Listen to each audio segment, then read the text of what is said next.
Netcasts you love. From people you trust.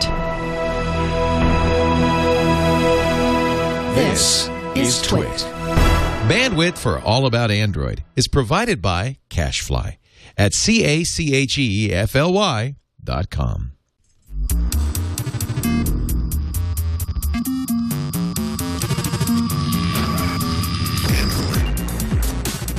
Hello and welcome to All About Android. This is episode 88, recorded on Tuesday, December 4th, 2012. We are your weekly source for the latest news, apps, and hardware for the Android faithful. I'm Jason Howell. I'm Ron Richards. Hello. Hello. It's good to see you again. It's good to be back. It's good to be here. Over here, we have another Jason, not to be confused. Well, with another Jason. Jason Appelbaum. Hello. How's it going, man? We got dueling Jasons. It's going good. It's going good. I know. I always have to kind of ask myself, like, do I call you Jason or do I call you the Bomb or Appelbaum or J-App or... I don't actually ever... Let me rephrase that. I never have to ask myself that question. It's like when I wake up in the morning, I go, do I really want to be called Jason or do I want to go with something else? I'm just going to go with the artist formerly known as Jason. I don't know. I think you might have to pick up J-App. I think that has a nice ring to it. J-App. Yes. Wow. Well, thank you so much for joining us on yet another episode. It's good to have you back, man. Well, thanks for having me. You bet. We're going to be discussing a lot of interesting things this week. A little rumorish stuff with the ASUS Qube. Not very rumorish at all because I have it in my hands, the Droid Dna. Just a whole lot of stuff. Ingress, we're going to spend a little bit of time talking about Ingress. We haven't spent a whole lot of time in the past other than mentioning that it was kind of on the forefront and happening at the very early stages. So we'll kind of go into detail on that, plus a whole lot more. Should be interesting. Absolutely. Let's dive into the news. So one of our favorite topics to talk about are the numbers. Yeah. Exactly. You wonder why? Because every month we have that to talk about. Exactly, so. yeah. It's a repetitious. But everyone wants to know about penetration, and especially now with the latest version of Jelly Bean being rolled out over the air. Interesting to see what kind of footprint it has. And recently, over on the developers.android.com website, they revealed some numbers from a 30-day period confirming that there was a boost in Jelly Bean users up to 6.7% of Android devices. Woo! Yeah, so it's up. It's not up. It's not double digits yet, but it's close enough. It's Android 4.1 is running now on 5.9% of the devices, and 4.2 is on 0.8%. And I imagine that's just going to increase as the rollout continues. Ice Cream Sandwich sees a smaller increase of just 1.8% to get a total of 27.5% of all the devices sampled. Now, it's important to note that these numbers are coming from Google themselves. They're coming from the Android organization, and they were done from a sample of devices that visited the Google Play Store in a 30-day period. Mm-hmm. So if someone didn't go to the Google Play Store in the last month, they didn't get counted. You know, there's always room for shooting holes in it, but I think it gives a pretty good sampling of what the audience, of what the user base looked like. Means that somebody on Cupcake went to the Google Play Store to download something. Exactly. At least 0.1% of people did that. Or checked for updates. Yeah. Kind of blows my mind. It just interacted with the Play Store server. Yep. Yeah, exactly. It's true. But still commanding a huge lead, a huge footprint is Gingerbread, with over 50% of the devices are still running Gingerbread, which actually made me think, because we were talking yesterday over email about an app that we're going to talk about next week, and a specific bit of functionality, but it's Jelly Bean specific. And I was like, oh, wow, this is it's something that has to do with Jelly Bean. Mm-hmm. What it's doing something that's also in the Jelly Bean operating system that we're used to. I'm trying to be vague. Mm-hmm. But I realized that people who don't have Jelly Bean yet is still a huge population. Yeah, and absolutely. And we'll talk more about it next week. You know, it's not even 7%. Although I can't help but feel that Jelly Bean is kind of ramping up a little bit faster than Ice Cream Sandwich. Yes, I actually just checked that the numbers back in history, thanks to the interwebs. The delta is greater. So the rate of change is substantially greater than the ICS rollout. And I think that's to do in part with the fact that the Play Store is rolling out more sales numbers, with like the Nexus 7 and the Nexus 4 and the Nexus 10 being for sale directly through, and they're actually devices that are leading their class. Well, sure. But do you also think that the increase in number of devices has something to do with it as well, too? I mean, you've got more, as we went from phones, and now here we are, we've got the Nexus 7, the Nexus 10 just rolled out. You're shaking your head. I think it's to do with well, I'm not sure. I think you could be right, but I think mostly it's to do with the fact that they're just shipping more devices, and shipping more devices is the key, because if you ship more Nexus devices, then the delta will change more quickly. Right, but they last year the tablet didn't, Nexus 7 didn't exist. So you potentially have people who don't have phones, already have phones, adding into the mix now, and introducing more devices into the wild with that running that operating system. Yeah, but for people that buy Nexus 7s, they also have gingerbread phones. True.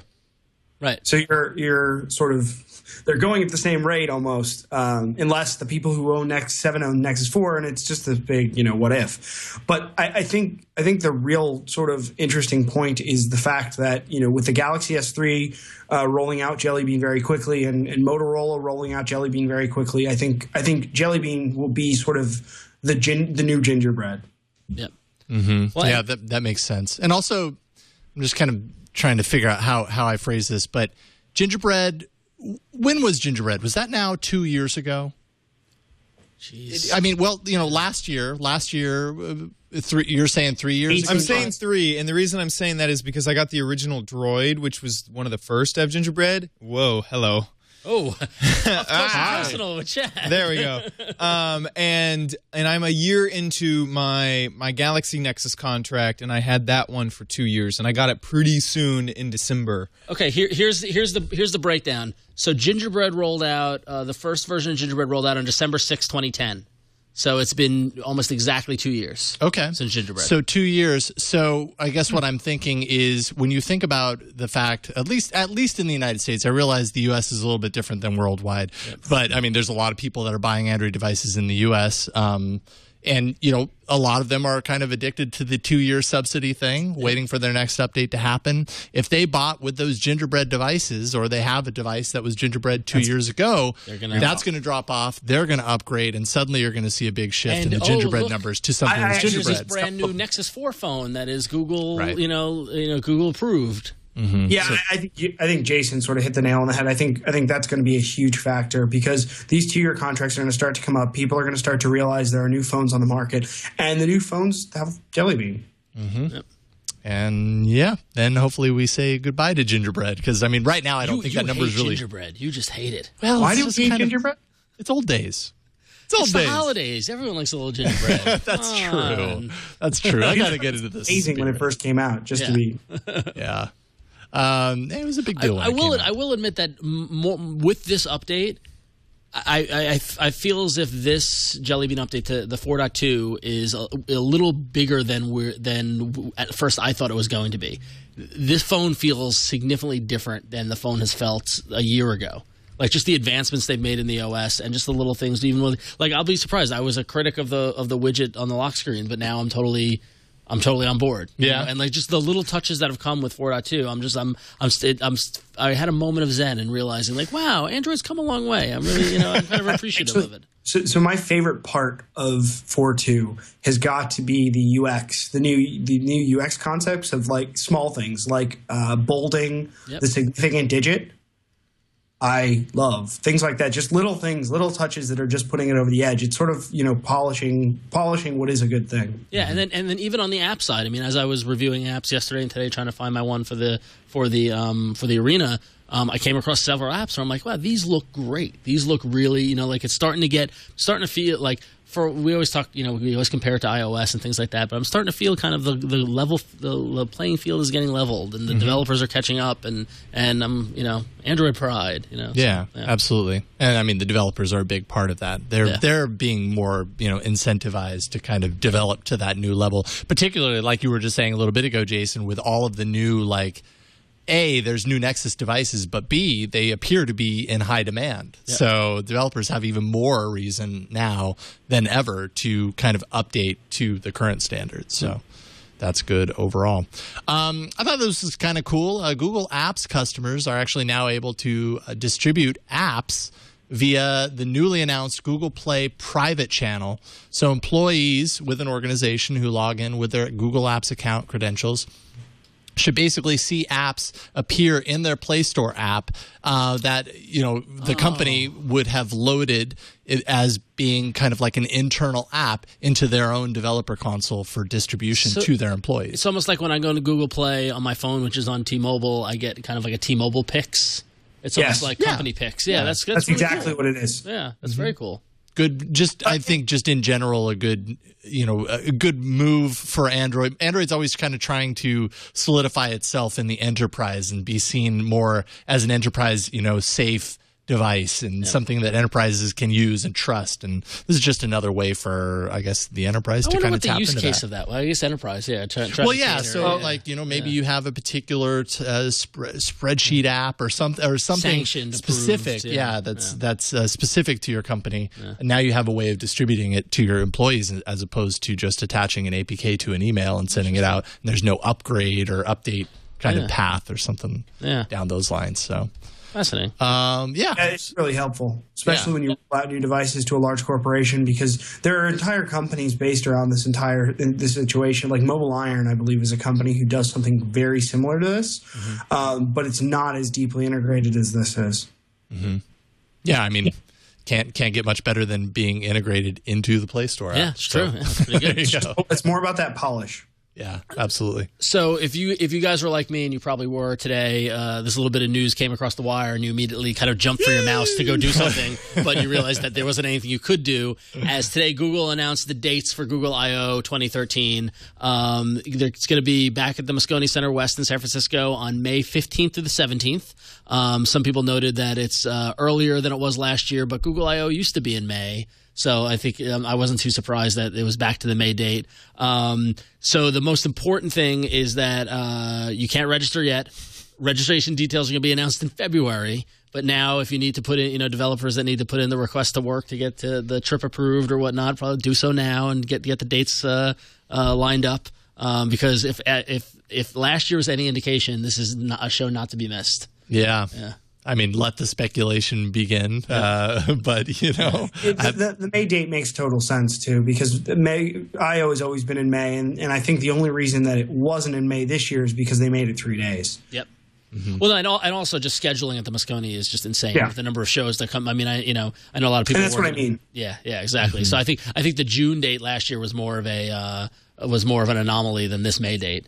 But which makes more sense. Yeah, and they're still keeping it at 3 days. It's just now. Now they're a year out. 15th to 17th. Yeah, exactly. Now they can fit it in. Yeah, absolutely. But so now now it's the waiting till February to find out when can we start registering and how quickly it will fill up and so absolutely. The answer is later and instantly. Yeah, later and really, really, really quick. Really not much mystery to this story then. I'm sorry. No, not really. Problem solved. Moving on. All right, well then let's take an email. Let's turn to the fans of the show that have written in to aaa@twit.tv. And Mark wrote in to say, hey folks, for nearly 2 years I have tolerated a lousy LG Ally because none of Verizon's phones tickled my fancy. That changed with the release of the Note 2, and despite being the pickiest nerd who ever lived, the Note 2 has exceeded every last one of my expectations. It is an incredible device. But today, I noticed a single broken pixel. It is tiny. It is almost microscopic, but I cannot stop looking at it. I find myself forgetting what I'm doing because I fixate on that one teeny tiny black dot. So I write to ask, should I suck it up, learn to deal with it, or is this grounds enough to return it to the Verizon store and get another? I think I would feel weird pointing at that one nanoscale blemish and demanding a brand new device because of it, but I find it impossible to ignore. What has been seen cannot be unseen. Mr. Appelbaum, you were raising your hand. Yeah, I was pointing. Bring a magnifying glass and take that sucker back. Agreed. Yeah, agreed. 100% agreed. Because actually, I mean, in the grand scheme of things, it could be, or at least this could be your reasoning, it could be a sign of further weakness.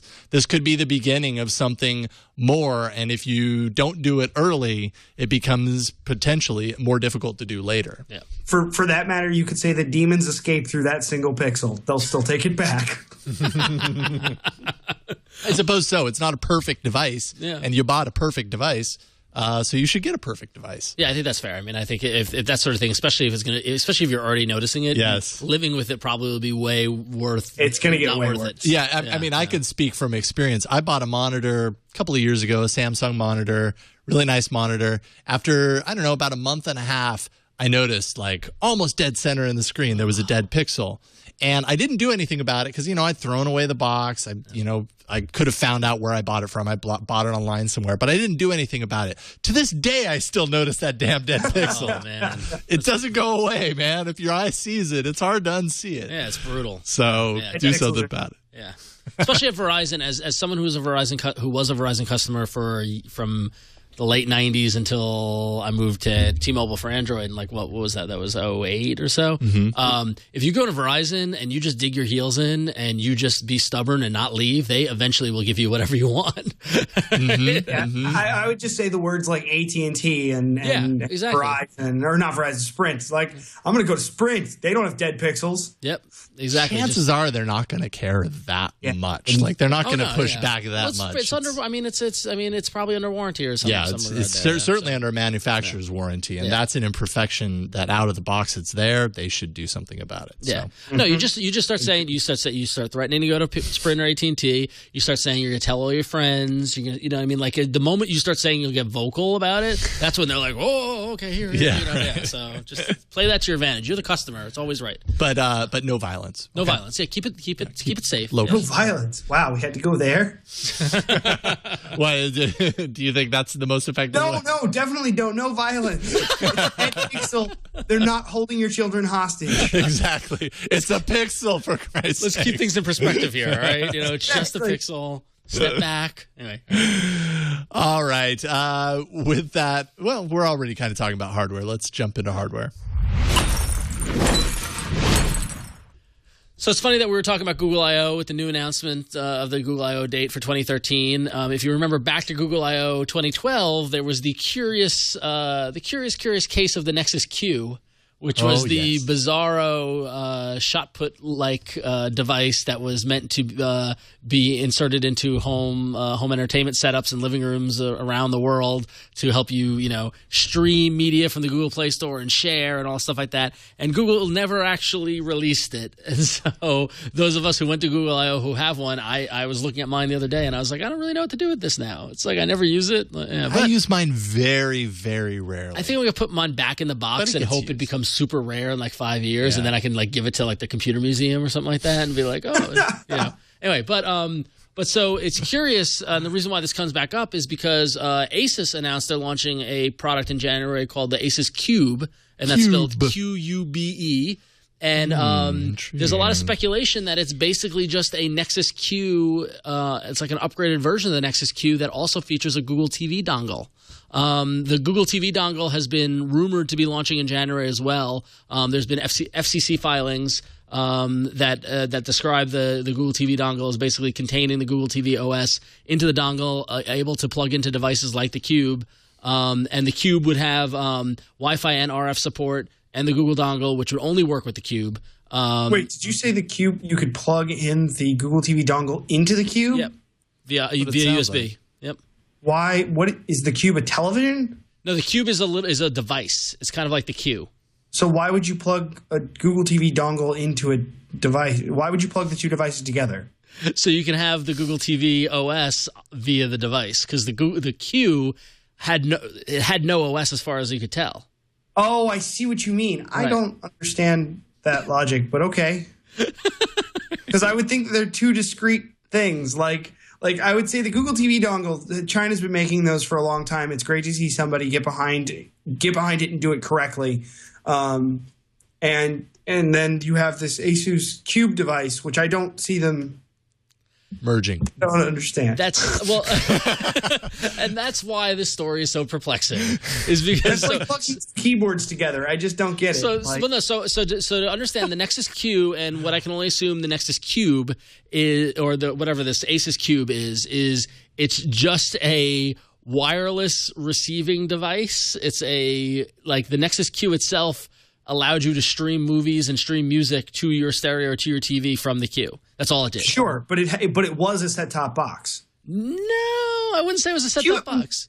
I mean, it is because you plug it. It's got HDMI out and audio out, but it had no UI. It had no operating system. I mean, it had an operating system, but it had no like user focused UI. Yeah, sure, but it was running Android.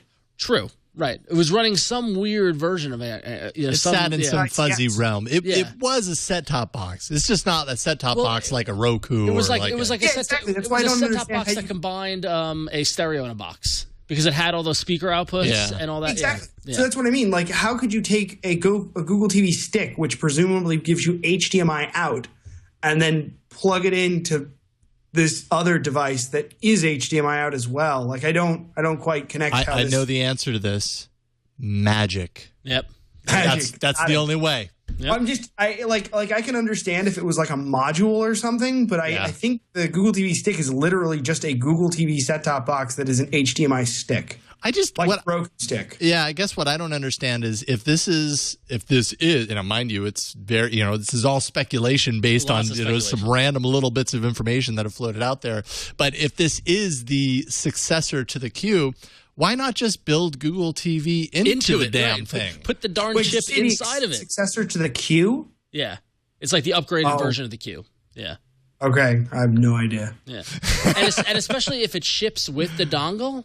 Like, why not just have it be integrated? I could understand if, you could buy the Qube and it will do everything the Qube was going to do. Oh, the Qube! But do we know that this is coming out from Google, or is this an ASUS product? This is an ASUS product.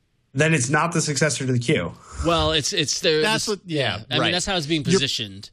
There's enough confusion within this story and unanswered questions to know that we probably can't bank on most of this. But it's interesting to talk about. CES is going to be interesting. That's for sure. Yeah, just when you talk about like a Google TV dongle and then you talk about like another like the ASUS Qube, I mean, that's literally like plugging two keyboards together. It just doesn't, like, I don't get the end goal. I love that. I understand. I get it. I mean, like I said, the Q lacked that UI and it lacked that interface. And if the Google TV dongle allows that, then you can, have a way to use Google TV. I get the end goal. I just don't get how we get to that end goal. Right.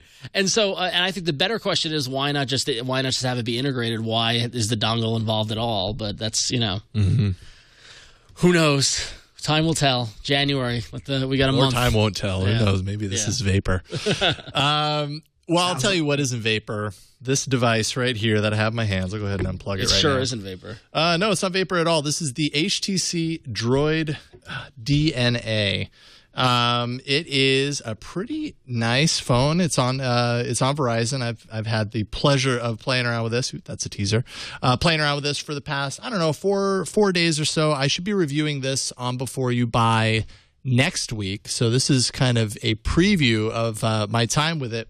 But kind of my early take on this, really the kind of big deal with the Droid Dna and what they're touting as kind of the big deal is its 1080p display. And I went on Google Plus and a couple of times with some of kind of my thoughts on this as I've been playing around with it.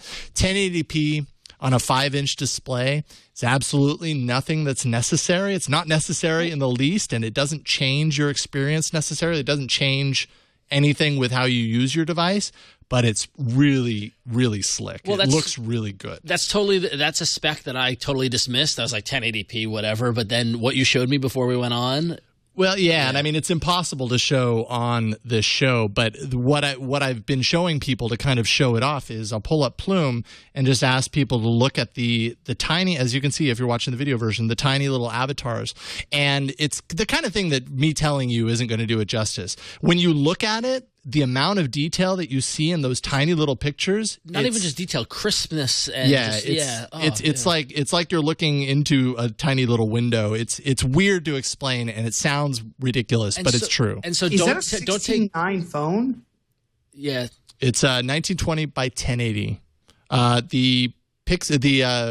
440 points per inch, and that's compared. So if you compare it against kind of the big boys right now, Google Nexus 4, 320 points per inch, or pixels per inch, sorry. The 1X is 316, the 8X is 341, and then the iPhone 5 is 326. So it blows all the other ones out of the water. And so what I'm saying is that don't just take Jason's word for it. He showed me, Chad, you looked at it. right? Yeah. I mean, this isn't this. Yeah. Like, it's noticeable. It's funny because, and this is not Android related, but the very first thing I thought of was, do you remember the goggles that were the Kickstarter program? Do you remember those goggles? They were. Chat room will hopefully help me out. But one of the big limitations was the screen that you could put in there wasn't that great, and so it was like a really low resolution Oculus Rift, and it was a Kickstarter campaign. And the first thing I was like, please put this phone in the Oculus Rift, or at least the display, because that would be awesome. Yeah. And because you're using magnification to really blow up that display. Yeah. And looking at that display is just gorgeous. How does the video look? Is it? I mean, I haven't seen the phone in person. I'm just looking at from the Skype feed. But is it a long, tall phone? Like, is that what? I mean, it's 16.9. Yeah, it's 16.9. That's why I asked, because I don't know if is there another phone that's 16.9? Because that would just be like a really thin, long device, and that would be awesome. Yeah. So this is comparing it to the Google Nexus. You can see it's Google Nexus is 16.9 as well. It's a little longer. Is it 16.9? Okay, never mind. I don't know what I'm talking about then. Yeah. Yeah. I mean, it's a bigger screen, so that's why it's a bigger phone. Absolutely. Yeah. No, it's a great device, and it's in the $200 category on Verizon. Now, everybody immediately, anytime I post about this, I get a million comments about the Note 2 that's also on Verizon now. That's actually $100 more comparing the two. So just to kind of give you a quick kind of comparison. I wish I had the Note 2 to kind of show them off side by side. But, both have the quad core, 2 gigs of RAM, 16 gigs of internal storage, 8-megapixel camera. The camera, by the way, is actually a very strong feature of this phone. I've loved it. And the low light performance is great. Both ship with Jelly Bean. The Note 2 has a 5.5-inch screen at 720p. This is a 5-inch screen at 1080p. So it's a little bit smaller screen with higher resolution, so things just pop a little bit more. Now, here's all the strong points of the Note 2. The Note 2 has a removable 3100 milliamp hour battery versus a non-removable 2020 milliamp hour battery in the Droid Dna, and my results with the battery have kind of been mixed. Most days I've gone through and had 20 to 30% at the end of the day with, for me, moderate to moderate use basically throughout the weekend. Today, it's actually suffered a lot since I've been here at TWiT, and I don't know if it's because of all the wireless access here or what it is, but it's really kind of dropped and it's almost dead. So that's kind of a no good situation there. Note 2 has this SD card slot. Dna does not. Note 2 has, of course, the S Pen. Dna doesn't have that, so if that's a sticking point for you, that would be it. So I guess, between $200 for the Droid Dna versus $300 for the Note 2, I think it just really depends on how much money you have. The Note 2 is probably going to beat it on a lot of those extra features. But for $200, I mean, this is a great device, and I totally recommend it. Is it running Jelly Bean? It is running Jelly Bean, yes. It's running 4.1.1 right now. It has key wireless charging built into it, NFC. It's a great device. How much storage space is there on there? I'm sorry, 16 gigs. 16 gig. Can I put some video on there? Can we see how it looks? Sure. It might take a couple minutes though. Yeah. It's a big file. We can get back to it. Right, yeah, we'll get back to it. Yeah. So I'm fascinated by this idea now. All right. How crisp it is. So. Well, we will let Ron churn on that, and I will go ahead and read the next email, although it's kind of directed to you, so you can answer it. David from Las Vegas writes in and says, first, I want to say thanks for the podcast. Great job, guys. Thank you. This question is for Ron, since he's the Google TV expert. You're an expert in Google TV. I was looking to get a Google TV soon, but don't know which to buy. Vizio CoStar, Logitech Review, or the new Sony one. Which one would you recommend? Price is not a huge concern, although I do like the price of the Vizio, but the reviews are not great, mainly because of software, I believe. I have seen some review on eBay for $99. You should be able to find the review for less expensive than that nowadays. What do you think? Thanks. My thought, all right, it's copying over. Cool. My thought is, depending on what your budget is and what your level of interest is, although now with the Sony box, the little mini Sony Google TV box, as well as the Vizio CoStar, price almost isn't an issue because the price has come down so much. It's very affordable. I would not get the Logitech Review just because it's a dead device. Yeah, I was going to say, don't do the review. It's been a year since they killed it. Remember, they killed it last December. So yeah, and it's not getting the software updates as quickly as you'd want, or maybe even at all. So I would take the review out. And then it's between the Sony the Sony box or the Vizio CoStar. And I gotta be honest, and this might just be like because it's different and the grass is greener. I happen to have a Sony branded Google TV. I have the integrated Blu-ray player. But I would go with the Vizio CoStar because I kind of like that UI a slightly better. Sony's remote is a little more kind of innovative. That's the flip remote, you know, and and it's got a lot of advanced stuff. It's got the microphone in it and stuff like that. But I don't really feel as if the power of that remote has been unlocked with apps yet, because still the Google TV apps are dragging. You know, like we haven't. I was just browsing through the other day and I haven't found any. There's still no Google TV killer app as far as I'm concerned, other than what comes with it. So I would go for the Vizio one. I think it looks a little better. So the UI is a little easier to use, a little more consumer friendly. I was very impressed by what Vizio did with that box. Yeah, I know we had Aaron Newcomb was on the show, I don't know, probably like 10 or 12 episodes ago, and he did a in-studio kind of review of the CoStar and gave it a pretty good review. I think there was some slowdown on games and things like that. But that's the thing, is that with these boxes, they are pared down processors. You know what I mean? Like they're not as robust as you would want them to run the harder games. And honestly, I'm still not convinced that the Google TV is a gaming platform. I have a couple of games. I played Cannibalt and Plane Frenzy's on Google TV now as well too, and which I thought was interesting. I've been playing that game on my phone a lot. But as far as the differences between the two, I remember he had some complaints and nitpicks about it. But to me, it comes down to what you want to do with it. If you want to do it to enhance your TV watching experience and get access to HBO Go and Netflix and Amazon and stuff like that, then I mean, I think the Vizio one, the interface, being a Sony user, the interface is a little more advanced. Sony really hasn't done a major update to the UI yet, to the skin on it. They've kind of been dependent on Google, the Google TV team, where Vizio kind of took it in their own hands and you know, really modded it the way, you know, you can with an Android device. Right. So I give a little bit of an edge to Vizio. So I'm hoping that this next I/O Google focuses on Google TV a little bit. I hope they not the Q or the Cube or whatever it is, but the thing is, again, I mean, I feel so bad because I'm such a TV fan, and I really wanted to embrace the Apple TV all those years ago, and it always got put aside to the hobbyist device. And I feel like Google TV is getting the same kind of banishment or label that it's a hobby device, and it's not going to be as much of a priority as the Nexus tablets or the phones, or it shouldn't be, because I don't really think there's enough of a market there.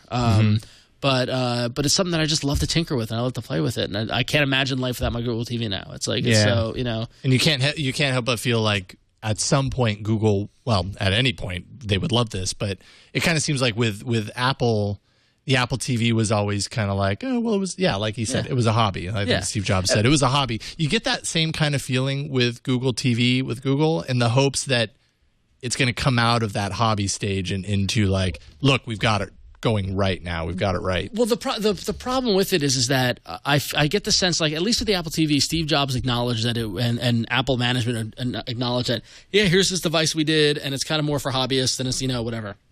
With Google, I get the sense that they've got so many things going on, and some guy in Google's like, I'm going to go take Android and mod it for the TV, and we're going to make the Google TV. And someone made deals with Sony and LG and all stuff like that. But really, Sergey and the rest of them, like the upper management, don't know what to do with it. And you know, you have Eric Schmidt saying that, you know, Google TV is going to be on 50% of TVs by June, by this past June, and that came and went.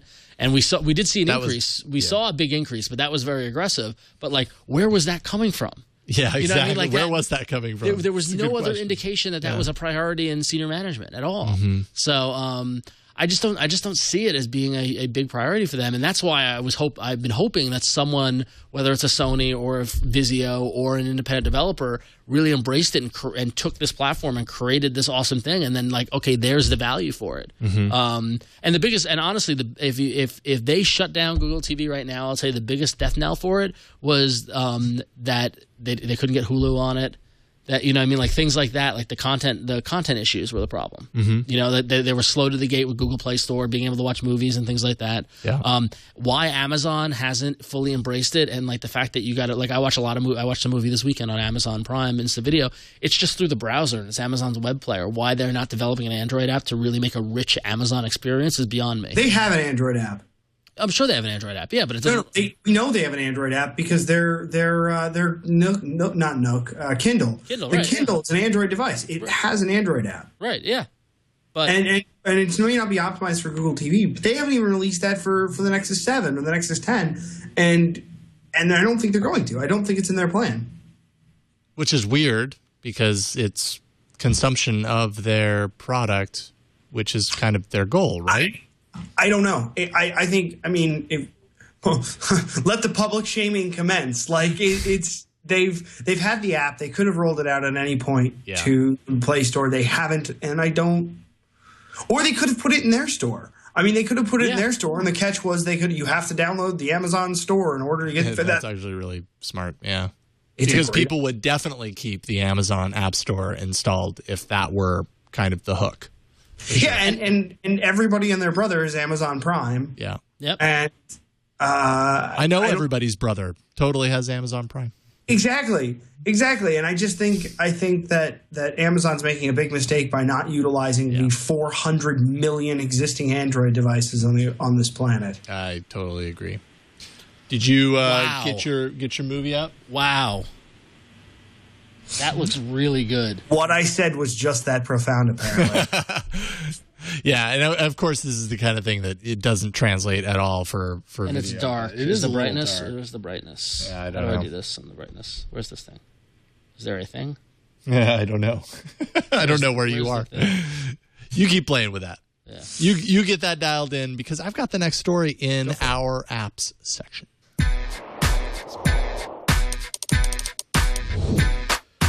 Hallelujah!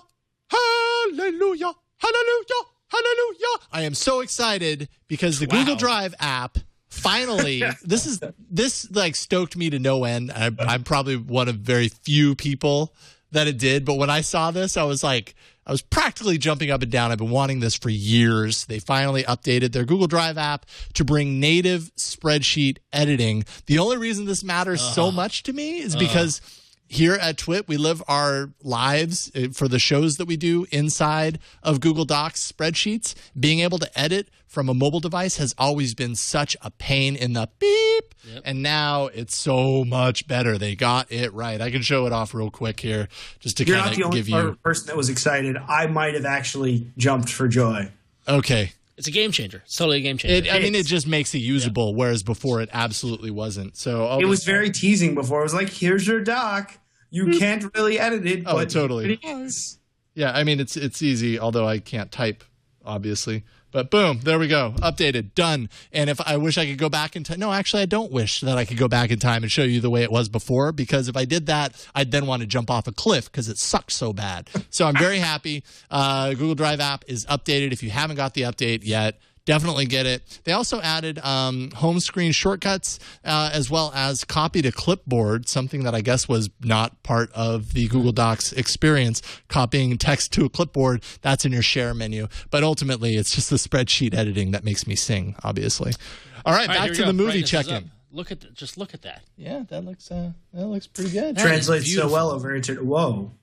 And it's Gossip Girl. I mean, who could? Come on, even better. But no, but like so this isn't even at 1080. This is 720. 720, right? Yeah, and this is it's sharp. I mean, it's really sharp. I mean, yeah, that's a great display. And it's hard because you can't really see it on the screen. It just looks like TV. But here, looking at crisp, this looks like I almost want to compare it to my phone because this is like I'm totally. Is it almost like you're there? It's almost like I'm there. It's almost like a window to another world. It's almost like I'm in bed with Serena. It's amazing. All right. You definitely need to get that phone if that's what it's like. See, I miss Eileen. This is when I miss Eileen. She would be at my back for watching Gossip Girl. I'll delete it. Sorry, I'll just have to get into that show. So another little app news real quickly. You might have noticed that the Facebook Messenger for Android app updated, and in addition to turning on all my turned off notifications back on, it also had an interesting thing where now you can sign up. You can sign up for it with just a phone number. So whereas previously it was only for Facebook users only, now non-Facebook users can sign up and use Messenger with just their phone number. So very interesting. Also, I thought it was interesting, and this isn't on the rundown, but I saw some rumors this morning that Facebook is courting WhatsApp. Yeah, I heard about that as well. So Facebook looks like they're focusing in on messaging and cross-platform messaging and that sort of thing. So. Yeah, it wasn't. I mean, we talked about this on TNT. Obviously, the bigger story here isn't necessarily just the app for Android, but rather the greater thing around what Facebook is trying to do here. You know, bring in more people that don't necessarily have to be tied to a Facebook account to use their services, and I guess that's valuable.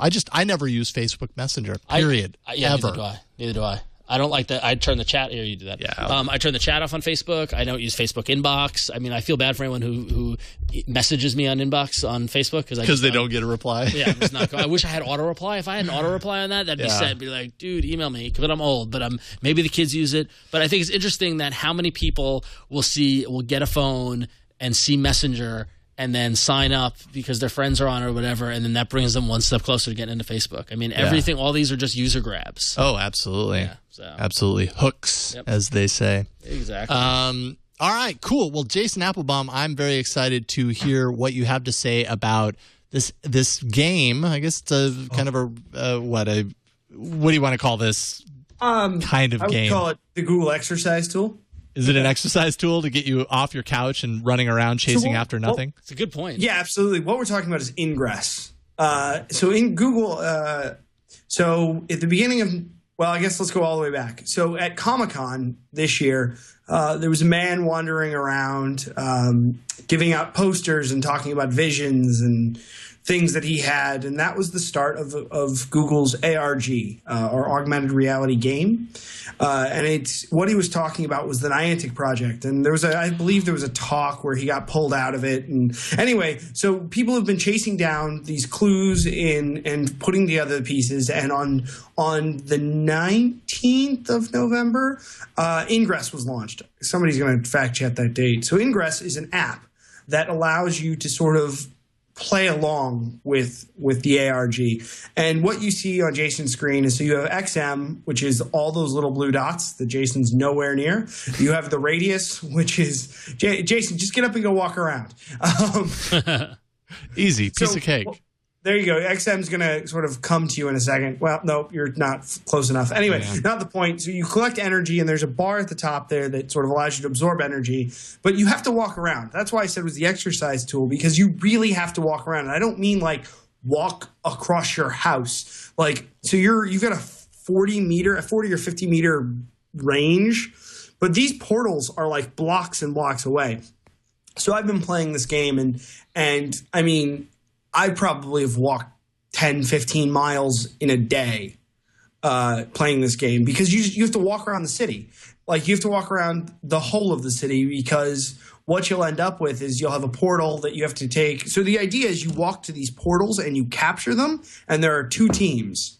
There's the Enlightened and the Resistance, and you connect the portals together to control people, essentially, or theoretically control people, or mind units, as it's called. Yeah, it's really long and confusing to explain, so I probably sound like a crazy person mumbling here. But the whole objective is the game is to capture portals and link portals together, but you have to walk around, and you have to do a lot of walking, because these portals are on landmarks. So firehouses, libraries, public art. Yeah, I mean, it's interesting to see that kind of like augmented reality. I mean, it reminds me a lot of the game that what's his name, that Dr. Tiki, that Jeff McPherson did. I think it was iOS. It wasn't Android, but it was called Code Runner or something like that. Yes. Where it used GPS and Google Maps data, and you walked around. When you got to a location, they would feed you audio. It was like whole secret agent spy stuff, and they're like, no, it was also using a little bit of geocaching, I think. And it's like, now look under the mailbox, and you could see that and this sort of thing. So this idea of merging the real world with a game world is very, very interesting. So Jason, should I join the Enlightened, or should I join the Resistance? Viva la Resistance! The Resistance, really? Not the Enlightened? It looks all green, and like I should go with that one. Oh, that's interesting. So that's interesting. So the Enlightened is, I can explain both. So the Resistance is fighting the Enlightened, and the Enlightened is sort of just carrying on with their merry way, because the Enlightened are sort of the government agency, if you will, and the Resistance are people trying to fight the government agency. I'm joining the Resistance. Yay! What's the saying? I think that's what I joined too. I didn't know. Anyway, it's. I mean, you get the whole thing there. Then you'll probably go through the tutorial. So that right there is a tutorial. There's 2 portals that you can see on his screen. Yeah, like I said, explaining this is sort of hard. If you pull up the website, ingress.com/intel. Oh, okay. Chad's going to take off. Yeah, I'll do that. Here, 1 second. Yeah. No, wait a minute. We need you, Chad. Just keep it on the jib shot. We'll be fine. Yeah. So ingress.com/intel. Yeah, if you pull up Intel, you have to log in. Hopefully, you're going to want to hide that. Oops. It's all right. Yeah, no. I think I was saying in pre-show, I've had, I got my invite for this a little over a week ago, and I've installed it, and I've opened it up a little bit more than that, probably like a week and a half. And I've opened it up a number of times, meaning to do something with it. And it's kind of depressed me because it's made me realize just how little I actually leave work or home. And like the amount of time that I have to just go out and like walk and, until I find these dots on a map. Wow. I don't have that time. Yeah, when I said walk 15 miles, I really wasn't kidding. So these portals take time. I love that nobody's in the sunset. Yeah, that's just it. If you go all the way up to Petaluma, the problem with Ingress, not the problem, but there is a problem with Ingress and leveling up. There's if none. you live in Petaluma, yeah, there should be a portal. Give it a second to load. The servers are kind of being hammered. There's a lot. It does say loading data over in the corner. You're right. Yeah. So give it a second, and it'll load some portals in Petaluma. I'm sure there are. Can you drive, Jason? These have to be walking. I mean, you can drive, but the problem with driving is you'll drive, and then you'll spend 5 minutes at a portal, and then you have to go drive to another one. It's quicker if you walk. There's a few portals. Yeah, those are the portals. I mean, and the thing is, with we have 5 portals there, and there are good ways apart. Yeah. Interesting. So those 4 are connected and put a net over that area? Huh? So those 4 portals have connected and basically put a net over that area for that. Correct, and that's what we're talking about. So what you do is you capture the portals, and then once they're captured, you link them together, and the strength of a portal determines how far the link can be, and that blue area in there is what sort of captures the mined units. I know that sounds crazy, but it's essentially just capturing an area, and they're fighting over area. The Enlightened and the Resistance are fighting over area. Yeah, are you sure this is no connection to Scientology? I don't think it does. And once you find out, it's too late. If there's a stress test involved, I'm walking away. That's all I'm saying. Yes, they're going to hook you up to the EM meters. Right, yeah. Yeah, it does have to do with metachlorians, though. So, what are midichlorians? All right. Well, I would love to totally pitch in and truly, kind of figure this game out. I'm already feeling overwhelmed with things that I have to do and learn on it. I'm probably never going to play it. Yeah. I mean, it's really not that overwhelming. It's a lot of fun. Yeah, I'm sure it is. Yeah, the biggest problem I had was that you had to have it open on your thing, and so you couldn't. Were you sure? Because I locked my phone and then I walked and I didn't pick up any XM. You're not going to pick up XM when you walk. You have to have it open when you walk to collect XM. But however, collecting XM is the easy part. What you have a problem with is getting up to portals and seeing when you're in range of portals. What they have done inside of the Field Trip app is add an entry called Ingress. So you can identify when there's an Enlightened and Resistance portal. You can check the little boxes in Field Trip. And then I'm trying to pull up Field Trip.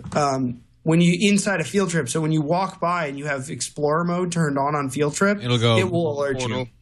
Yeah. So when you get to a portal, do you have to do anything, or is it just the fact that you're there? What do you have to do? You have to hack the portal, and that's a button, and it hacks the portal. On your phone?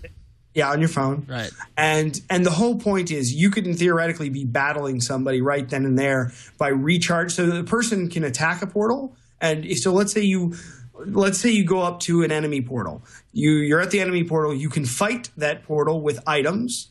And if there's somebody there at the time, it actually notifies you. The game will notify you that your portal is under attack and give you an opportunity to defend it. And the opportunity is you have to get out of your chair, go to the portal, and recharge it as they're attacking it. So the idea is, so there's a portal screen right there. So you've got 8 little bars. Those are all at half strength. I I think they're half. Anyway, not the point. You've got hack, link, recharge. So you can recharge your own portal, and you can recharge anyone's portal. So anyone that's on your team, you can recharge their portal. And that's kind of how it works. And the idea is to capture portals from enemies and break down those nets. Because if you're, let's say there's all of the links go to one point. If you take out that one point, you're going to shut down all the links in that area.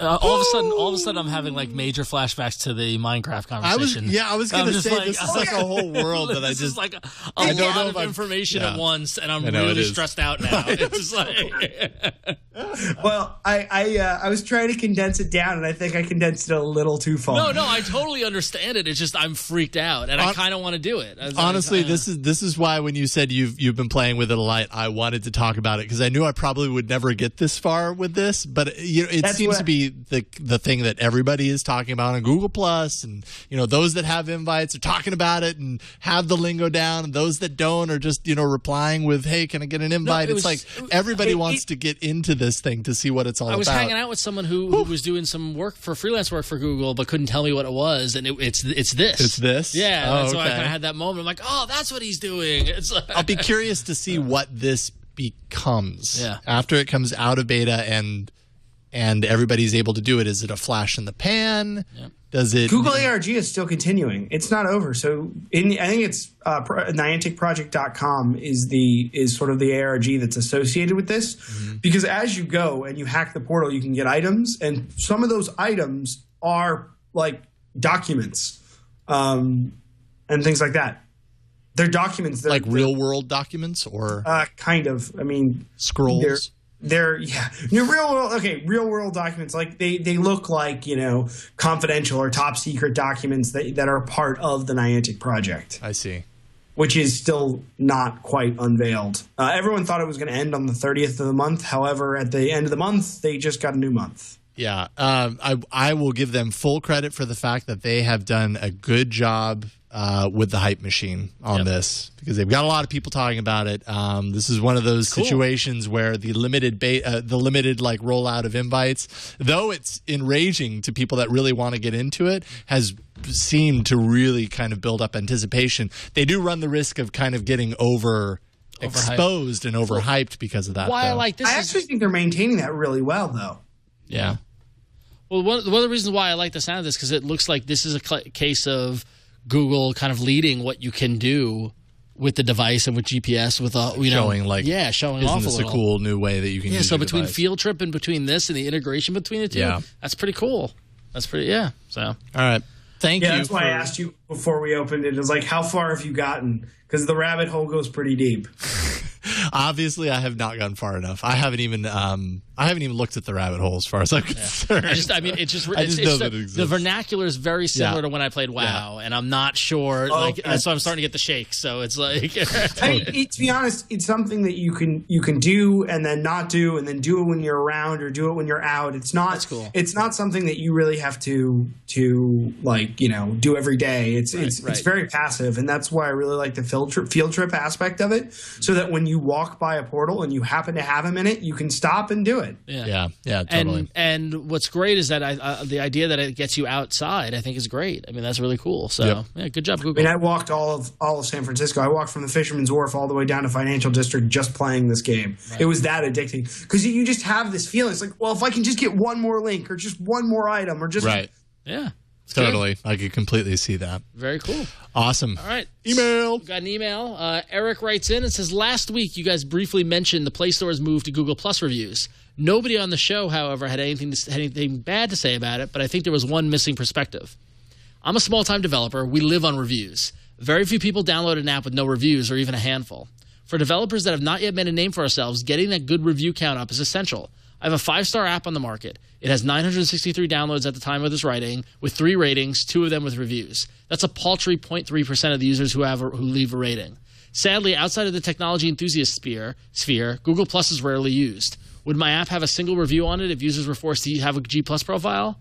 Coming from an app/website developer's perspective, throwing a sign-up form when the user didn't ask for it is a huge turnaway. Which is a valid complaint, but sorry. Ooh. It's Google's playground. I feel like the developer should be able to choose.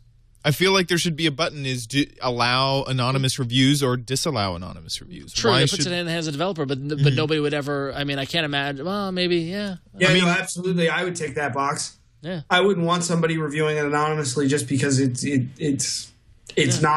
not accountability isn't there. Yeah, I mean, the thing is that I understand that Google is potentially trying to use this to goose Google Play accounts and all that sort of thing, but how many of us I mean, if you're on Gmail, do you have a Google Plus profile? I mean, like, how outside of the Google sphere can you be? You don't have a Google Plus profile. You still have to sign up and say, allow me to be on Google Plus. Right. There's been tons of times where on my apps account, I didn't realize I was on my apps account when I went to Google Plus, and it was, well, you want to start your profile? It's like, no, I already have one. Go away. And so there's a lot of users that they come to Google Plus, and that's what they see. They see a sign-up page. They don't see Google Plus. Yeah, that's a tough one. I mean, I see that is a tough one. I completely see that perspective, and I hadn't thought about that when we were talking about it. But yeah, like you said, it's kind of Google's playground. It's their rules. I don't know where to go on that one. I guess hope that your app kind of speaks for itself. I don't know. Yeah, I mean, and the thing is also like, and I don't know. I mean, I understand that people live on reviews and start. I don't read reviews personally. I mean, I don't read any reviews. Look at them. Yeah, I don't. But and every user is different, and that kind of speaks to it. But then also, I don't subscribe to the social network hatred or fear that other people do, which is, like, oh, I don't want my name out there. I don't want to put anything out there. But you can set up people can set up a G Plus profile and trim it down and have there be nothing there. Like, I don't think it's that much of a barrier. Yeah. I just think about my father, who, when he had to sign in to an account on an iPad to download apps, he went, no, I don't want to create another account. It's like, this is the Apple account. This is the account that you need. It's like, no, I'll just stick with the base apps that's on the iPad. And it's like, what? And so I can see a bunch of people that are just like, I just don't want to create another account. I don't want to think about another password. I'm not going to review this. Right. Yeah, especially when what is the upside to it? You left a review. Right. Like, most people would be like, yeah, if they really had a problem with it, it's like, I can live without not putting a review on this. Yeah, exactly. That's cool. All right. Well, without further ado, we have reached the arena. Let's jump in. 2 enter, 1 lives. Android Arena. Wow. Okay, so last week we had Father Robert Balacer was on with us, and we had 3 apps. Yet again, this came down to today. Earlier today, app sales was in the lead. Now, Wi-Fi Analyzer takes the lead with the win at 44%. App sales a second at 42%, and Pixlr Express third at 14%. I feel like Pixlr got a little bit of a shaft there, but do we have to go back to taking a screenshot of the arena before the show starts? Well, I don't know. I don't know if it's an intentional goosing or if it's people tuning in going, "Oh, I didn't vote. I forgot." I don't know. I don't really know where to go with that. No, because before the show started, like, I was here and app sales was winning. So this is during the show. Oh, really? It's really competitive. Yeah, very competitive. Oh, it's brutal. So. It is brutal, and that's why we do it. Yep, it is. So, Father Robert Balacer, I think you're in the chat room. Congratulations, you win again, sir. Yes. And the guest wins. The guest wins. Is going to win the year, actually. Yeah. All right, so we have 3 new apps. Win. You hope that the guest wins, right? Yeah. We have 3 new apps to feature this week. Ron, you're up first. All right. So, again, as I set out to populate my entry for the arena, I asked myself, what would Eileen do? And I channeled the spirit of Eileen. But even more so, a hotly anticipated, a hotly discussed application I decided to throw in the arena here, and it is called Falcon Pro.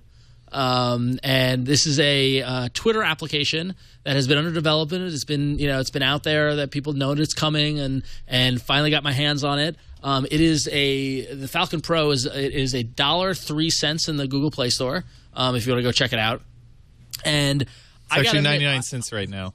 I'm sorry? It's 99 cents. Oh, now it's 99 cents. Oh. Wow, I paid $1.03 earlier. Yeah, I know. So they got those extra 4 cents for me. It must be an international developer. Yeah.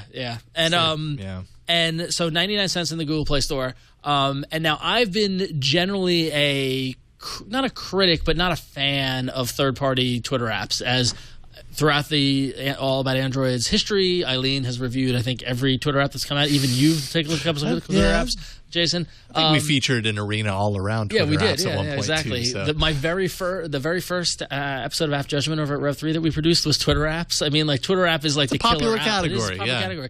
Now, I personally use the official Twitter app. It has everything I need. I'm used to it. I like it. So it's a uphill battle for me to take a Twitter client and say, okay, I'm going to use this. So that's my kind of spot. That said, Falcon Pro really impressed me. So opening it up, when you log into it, what you need to do is you utilize your the OAuth integration with Twitter to log in with your account, and then it immediately syncs up your account and starts downloading all the tweets.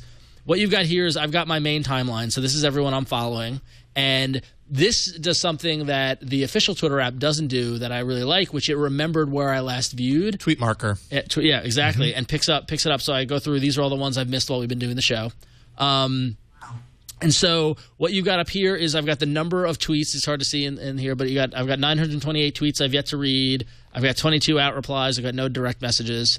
So if I want to pop to my out replies, I can go over there and I can see all the out replies, so people freaking out that I got a haircut and that sort of thing. There's Eileen. We miss you, Eileen. Yeah. So, and you can click on a tweet and it will zoom in and show you the whole conversation.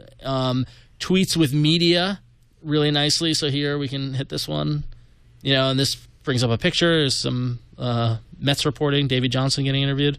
It will pull in, I want to find a video. So you can see there's a little play button.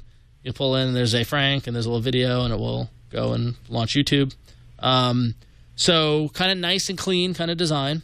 What's really neat is if you swipe to the right, towards the right, it gives you this little menu.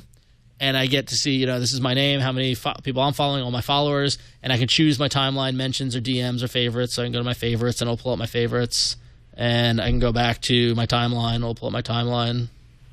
I don't know why I didn't do that. No, it's stuck on favorites.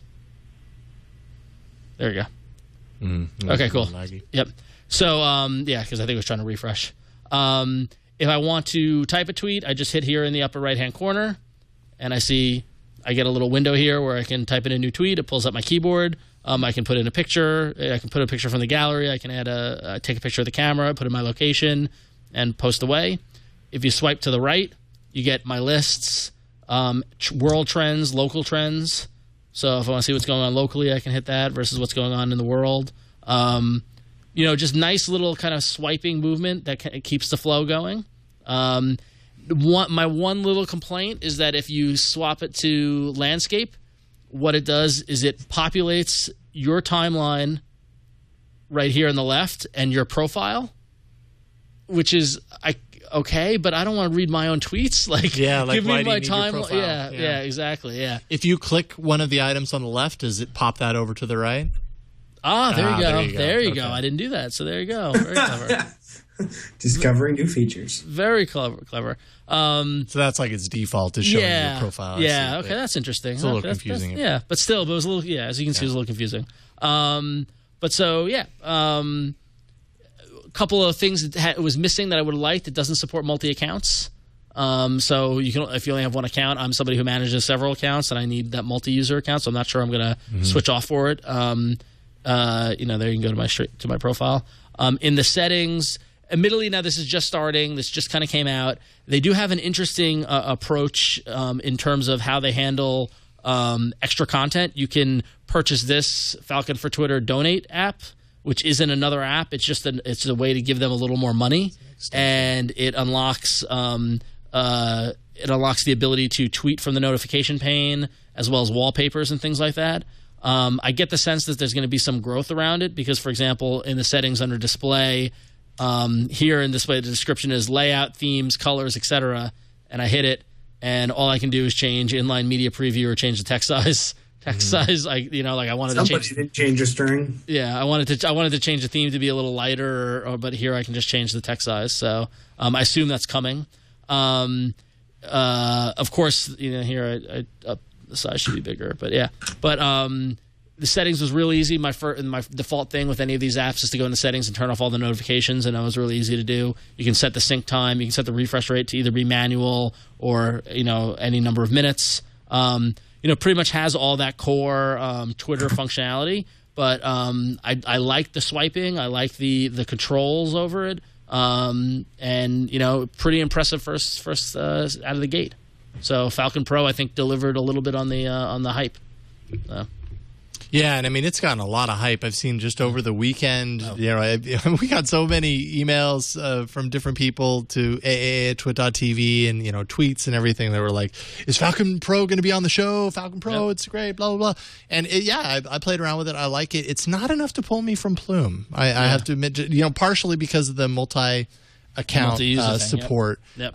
But one thing I have heard, and I do know, is that the developer of this app is really engaged with it. There are people that will tell the developer, hey, it doesn't do blah, or this is kind of weird. And within, a few hours, there's an update to the app, and what do you know? Well, that kind of ties into one of the things that I like about it. And Chad, can you pull up the Google Play Store page? It's aggressive. Look at that logo. That's an angry falcon. You know what I mean? Like, yeah, and I get the sense it's an aggressive app. It's very quick to update. It's very quick to notify. It's very quick to the notifications alert you. It's kind of hard to ignore it. It's not, I don't want to say it's in your face, but it's not passive. And I like that.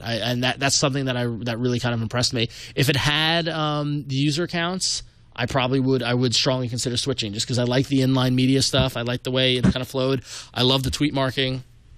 Those are all things that I've lost with the official Twitter app, and I kind of find myself now questioning whether I should stick with the official Twitter app or not. Mm-hmm. I feel it's gotten a little stagnant. Yeah. So we'll see. So I did put it on my phone. Chad showed some of the video, so I don't need to show it on here. But the interface is pretty much the same on tablet or the phone. It's very consistent and it's totally usable on the phone. I used it on the drive up here, and it was working great for me. So Falcon Pro, if you're a Uber Twitter user, you might want to give it a shot and take a look at it. Just realized it's made by the same developer that did Minimal Reader Pro, which was an app that I featured in episode 83 in the arena. There you go. So, and I really like the design on that app as well. So yeah, I would give it a shot. I mean, it's 99 cents. Give it a shot and see what you think. But yeah, that multi-user. I mean, if the developer watches this or whatever, it's like that. Multi-users. It's to the point now where it's coming. You have to imagine that it's coming. That's enough of a killer feature, required feature in Twitter apps for it not to be there. Yep. So I'm sure it's coming. So that is cool. Falcon Pro. Yep. All right, Jason Appelbaum. You have an interesting app that, you just take it. I feel like I'm going to go on another rant again and explain things and make people's minds explode. Okay. No, my app is Geocaching. So Geocaching is the name of the app. It is $9.99. So it's I think I always do the expensive apps, but it's a really solid app. So the app's been around for a long time, and they've made serious improvements, and it's a really solid app. So geocaching, for those who don't know, is sort of the activity of finding treasures that have been hidden through the world with GPS, and you get some GPS coordinates and a bit of a description, and you're off finding it. And the website is geocaching.com. It used to go to find these caches, and they've made an app. It's the official geocaching.com app. So it lists all the caches out. It can find caches near you, and it gives you several different ways to find caches. It does compass view, or it'll actually give you a map and draw a line. Compass view is a little bit more challenging, but it's an overall really solid app, and it's a lot of fun. So if you're out for a weekend in a park or something, it's a lot of fun to be able to not have to pre-plan your trip. You can just open the app up and go geocaching. It's an app I use constantly when I'm out and about, because I've been geocaching for probably 8 years now. Back when it was GPS, pen and paper, and off you go. And the app is a lot of fun. It just condenses it down. It makes it so you can just go out and do it. Geocaching is so weird to me. I get it. I think it's really cool, but it's just like I've never felt the need to try it, I guess. You should try it. Have you ever found? I mean, you don't get to keep what you find, right? Have I ever found a geocache? I've found hundreds. No. But have you ever found anything interesting in the geocache that you got to keep, or no? Yes. Like, what's really like what? So it's attacking. No, I'm just curious. So the most interesting thing is actually the log. In a cache, it's the log of who's found it, when it's been found, how long the cache has been there, where they're from.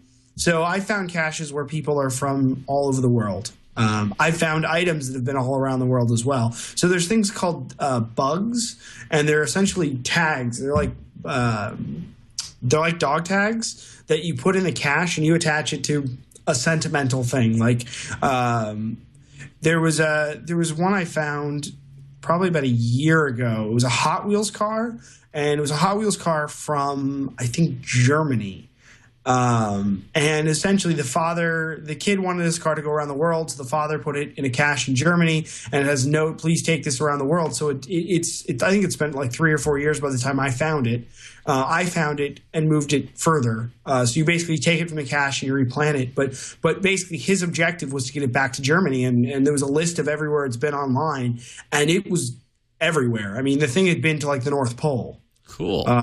On an expedition. Yeah, it was really cool. And that's the kind of stuff you find. It's more of the sentimental in the story, not so much, I found $1. Yeah, I also did a book swap cache where you brought a book and then you would open up the cache and then you looked at all the books and then you put your book in and then took another book out. That's cool. And then I've also go ahead. No, I was going to say the golden rule of geocaching: bring something, take something. Right. And then there was one where it was a Halloween cache.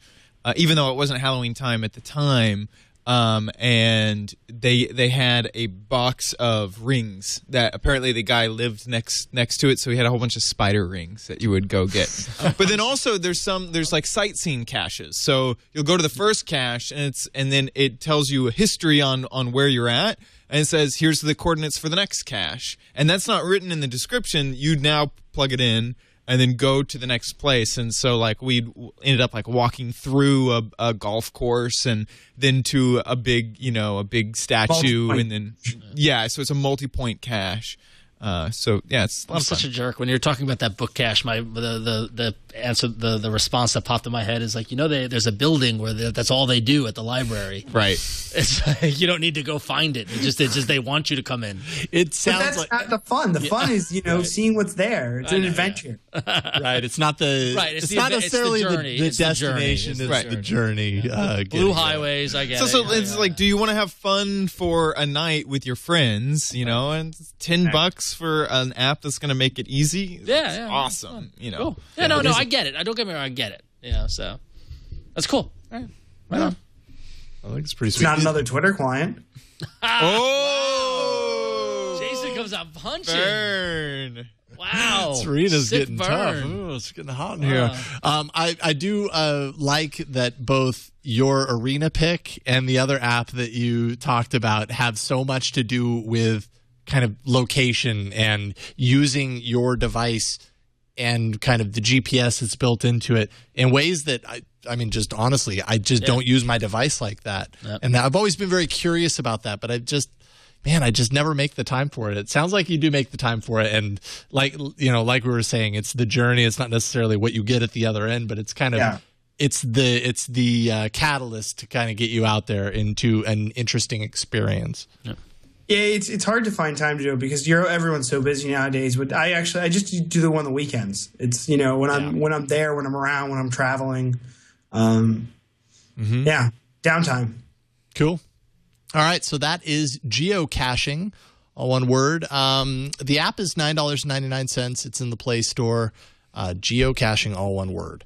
I'm going to go completely different, but we're all over the map on this arena, and I was kind of stoked when I saw this come up, and I realized that it was in the Play Store yesterday, downloaded it, and so I haven't spent a whole lot of time playing it other than this afternoon. Oh, my audio is not up. It's a game by Sega called Jet Set Radio.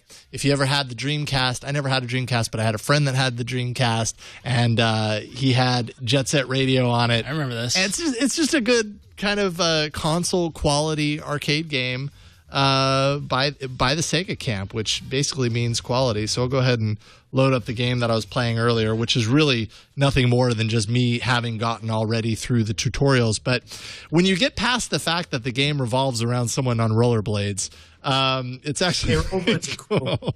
No offense, although I realize that came out totally wrong. Anyways, you are a guy or a girl. It depends on which character you select. See, I can select whoever I want. And you essentially have these different maps that you go riding around in your rollerblades. You collect spray cans along the way. And then you have the opportunity to kind of, to tag up the place, tag up cars, tag up the walls. Each time you're tagging, sometimes it's as easy as just pressing the spray can and dropping a tag. Other times you actually have to kind of do kind of a key combination to do the more complex things. It's going to be really hard for me to do this in talk, so I'll just kind of show you just very briefly. There's these different buttons around here. One makes you go fast, the other makes you jump. Got the spray can over here. If I've collected spray cans, I can go ahead and find an arrow. Let's see here. Playing sideways is not my strong suit, so I'll go ahead and go real fast over here. Someone's already spraying it up, and then I'll go ahead and use my spray can. This is like the action that I need to do. Right down, then up, and finish. Boom! I've just sprayed the bus.